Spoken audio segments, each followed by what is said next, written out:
Hello，各位同學大家好，今日繼續嚟到我哋嘅2026年 DSE 數學科倒數攻略系列嘅第25日嘅部分啦。咁承接住前幾日影片嘅話題咧，今集我哋會繼續探討一下鋼葉圖咧喺集中趨勢嘅量度同埋離差嘅量度呢兩課書裏邊咧嘅一啲求 Level 2求合格必須要學識嘅題型同埋技巧嘅嚇。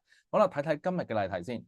如果睇緊呢段片嘅你咧係應屆 DSE 嘅同學咧，咁我建議你先撳停呢段片，自己試下做，睇下做唔做到先。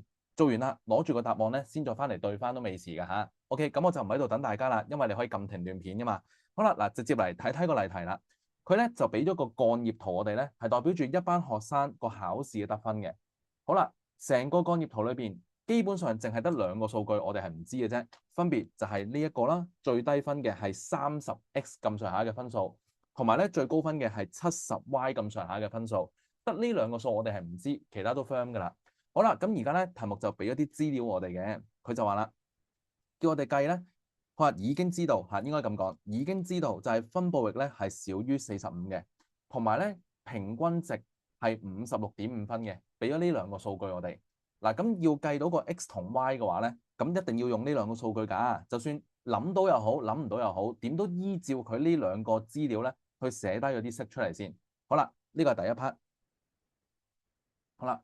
第一 part 就會係分佈域會係少於45分，即係最高分嘅70加 y 減最低分嘅30加 x 會係少於45分，即係70加 y 啦，再減30加 x 啦，會係少於45分嘅。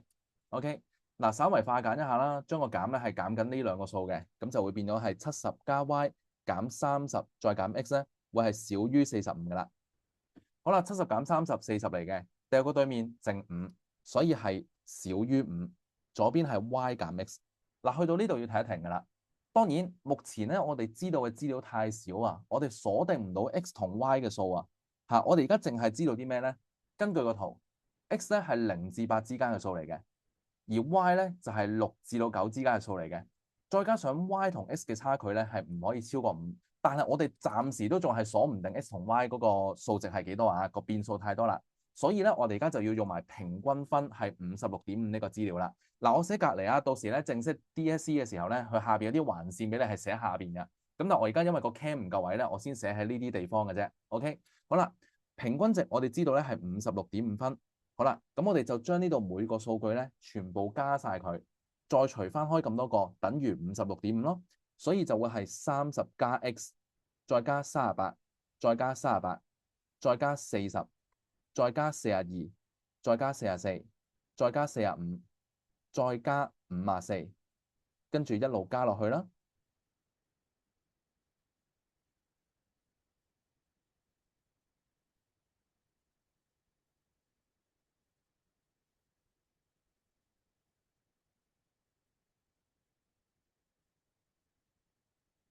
好，加晒啦，終於係啦。咁啊嗱，要留意翻咧，就係個 x 同 y 咧。嗱，第一，你如果就咁寫 x 同 y 落去已經錯咗啦。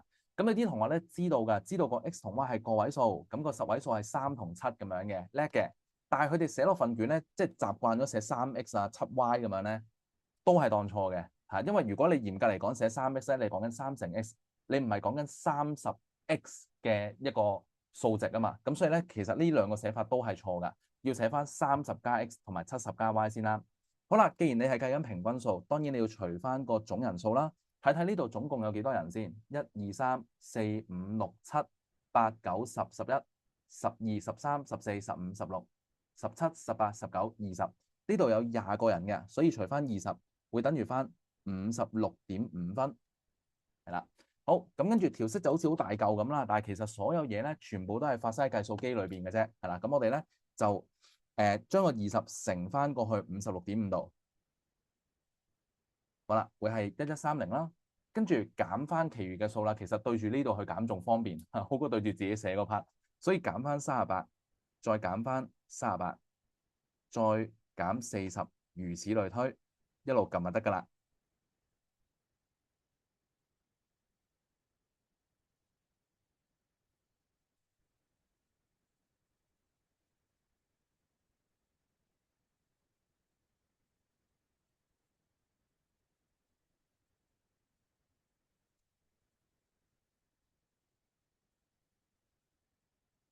好。嗱，減完之後咧係113嘅，咁係咪即係 x 加 y 咧會係113咧？當然唔係啦，你要減翻100嘅，因為 x 同 y 前面有30同70喺度噶嘛，咁所以你計到兩個數加埋113，但係你淨係想知 x 加 y 係幾多咧？你要減翻30，再減翻70，即係 total 減100嘅。所以我哋會知道咧 x 加 y 咧係會等於13嘅。好嗱，而家咧有兩個重大 hint 啊，呢個其實有3個 hint 㗎，計埋佢哋嘅擺位。好啦，透過呢3個 hint 我攞高少少個 cam 啦，我哋就要估到 x 同 y 有啲咩可能嘅配搭㗎啦。嗱，我哋先鎖定個 y 先，因為 y 嘅可能性咧基本上得6、7、8、9 4個㗎咋。嗱，我哋喺隔離咁諗，如果 y 等於6嘅話，根據 x 加 y 等於13，咁 x 就要等於7㗎啦。好啦，check 個擺位先 ，y 係6，x 係7，OK 嘅，可以啊，個擺位係符合㗎。好啦，咁呢個時候 y 減 x 咧，即係6減7會係負1嚟嘅，負1少過5，OK 㗎，可以㗎。咁即係6同埋7係其中一種配搭，係過晒3個 check 嘅。好啦，再睇，如果 y 係7，咁根據呢條公式 ，x 就會係6。好啦，擺位 OK，x 係6可以擺呢度㗎。然後 y 減 x，7減6，1嚟嘅，細過5亦得。所以呢個係第二種可能嘅配搭。如果 y 等於8嘅話，咁根據呢條公式 ，x 就會等於5。好啦，咁呢個時候 y 減 x 即係8減5都係3啫，都係未超過5嘅，可以。咁如果 y 等於9啦，最後好啦，根據呢條公式 ，x 就會等於4。好啦，咁呢個時候 y 減 x 咧，即係9減4就會係5。誒，但係咁喎，佢呢度係少於5嘅喎，唔可以等於5喎。咁所以咧9同埋4呢個情況係唔得嘅。所以最後我哋答得份卷啦，即係答得落份卷度啦，就係 x 等於7，跟住 y 等於6，或者 x 等於6，y 等於8，或者攞高少少啊。x 等於5，y 等於8，y 等於8呢個我頭先寫錯，呢度係 y 等於7啊，應該好改翻先，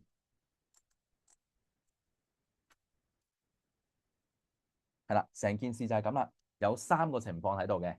OK，好啦，咁跟住嗱，我哋睇住隔離呢度啊，跟住我費事寫下邊啦，因為真係唔夠位，費事來回咁樣褪嚟褪去啦。好啦，嗱，我哋而家睇第二 part，我做喺隔離。好啦，嗱，咁咧佢就話啦，求呢一個分佈嘅最大可取標準差啊，個標準差最大要幾多咧？咁樣好啦，咁基本上咧最穩陣嘅方法，最唔使用腦嘅方法，就係當 x 同 y 係呢3個可能性放入去撳3次機，咁你咪出咗3個標準差，會知道邊個係最大，邊個最細咁樣咯。但係而家唯一嘅問題就係時間唔容許我哋咁做啫，係啦，就係如果我要從頭開始輸入3次，呢度有20個數。total 我要入60個數，即係你唔好話夠唔夠時間啦，你入錯機會都幾大啦，你要連續咁樣入60個數喎。咁所以呢一個位咧，教大家一個撳法，就係可以令你撳少啲撳少啲掣嚇，你都可以分3次咁樣咧，去計到3個標準差出嚟嘅。好啦，嗱，我哋開翻計數機咧，我哋撳 Mode 4先。好啦，我哋嘅技巧就係先唔好理 x 同埋 y 呢兩個數，將另外嗰18個數咧輸入咗落計數機度先。呢18個數係無論 x 同 y 係啲咩組合都好，呢18個數都唔會錯噶嘛。我哋可以優先輸入咗額外即係另外嗰18個數先嘅，38輸入落去，38跟住40、42，如此類推。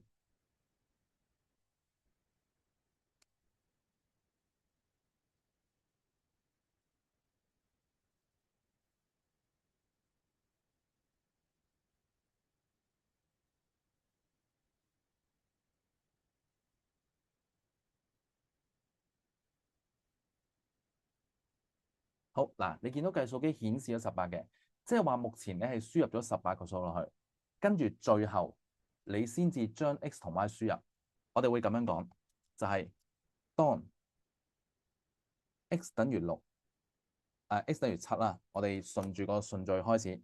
當 x 等於7，y 等於6，標準差。等於咁喺呢個位咧，我哋就輸入翻落去啦。x 咧係37輸入，然之後咧 y 會係76輸入，齊廿個數啦。咁然之後咪 Shift 22咁樣撳咯。好啦，攞3個有效數字嘅話咧，個標準差就會係13.2啦。好啦，然後我哋會話當 x 咧係等於6啦 ，y 係等於7嘅時候，標準差就會等於。咁可能你會諗啦，咩技巧啊？又話咩有技巧咪從頭入過？而家咪從頭入過呢廿個數咯，做咩啫？係嘛？唔使㗎，因為咧你喺個 Mode 4裏邊咧，我唔小心撳咗 M 卡添，而家入咗21個數。不過咧錯有錯着，以下落嚟我就想示範俾大家睇點樣可以 delete 某幾個已經輸入咗落去計數機嘅數。嗱，我頭先唔小心 high 到個 M 加，所以咧我唔小心入多咗一個，而家21個數。咁我就先撳翻上去睇下我入咗嗰個咩嚟先。原來我係入咗個1.32幾入去。呢個位我哋撳 Shift 再撳 M 加 delete 咗佢，再撳翻上邊，我哋揾翻個76出嚟 ，Shift M 加 delete 咗佢，再去翻上邊揾翻個37出嚟 ，Shift M 加 delete 翻佢。咁本身你入咗去計數機裏邊，一定啱嗰18個數，仍然仲喺度㗎。你而家再嚟個入翻個36落去，因為今次 X 係6啊嘛 ，M 加你入翻個77落去，因為而家 Y 係7啊嘛 ，M 加之後再撳翻 Shift 22咧，會計到新嘅標準差㗎啦，所以咧就會係13.4。最後啦，當 x 等於5，y 等於8嘅時候，標準差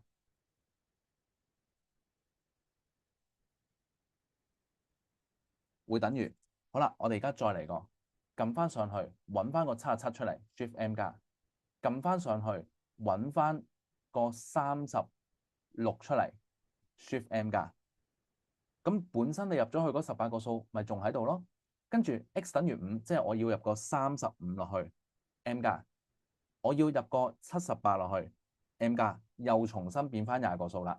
好啦，咁喺呢個位 Shift 22就會計到標準差會係13.6啦。如果取3個有效數字嘅話，所以我哋會知道啦。嗱，我冇位啊，我寫上邊啊。所以最大可取標準差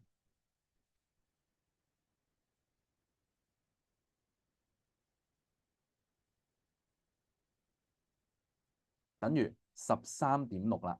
OK，成件事就係咁啦。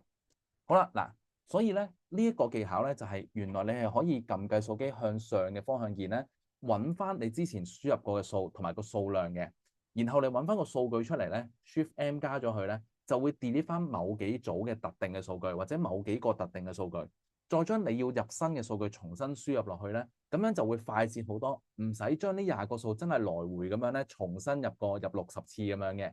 OK，咁呢個就係今日學到嘅技巧，但係件事未完㗎。頭先我做呢一 part 嘅時候，有強調過呢個係最穩陣、最唔使用腦嘅方法。但係如果你想用腦咧，你想快啲，你想高手啲咧，可以點樣做？原來我哋係有辦法知道咧，入一次入邊一組數據落去，就可以得到最大嘅標準差嘅。其實所謂嘅標準差就係嗰啲數據分散離散嘅程度啊嘛。咁你望住呢3組數咧，其實一定係 y 係8，x 係5嘅時候咧，呢兩個數係彈得最開㗎。嗱，你諗下，如果 x 係6，y 係7，咁個數據咧係會靠向呢一組數據嘅中間位置嘅。如果 y 係6嘅時候，即係再向前行多步咯，x 係7，即係再向後行多步咯。咁其實兩個數係會再進一步接近呢堆數據嘅中心點，所以我哋要反其道而行，就係你要個離差大，你要個標準差大咩？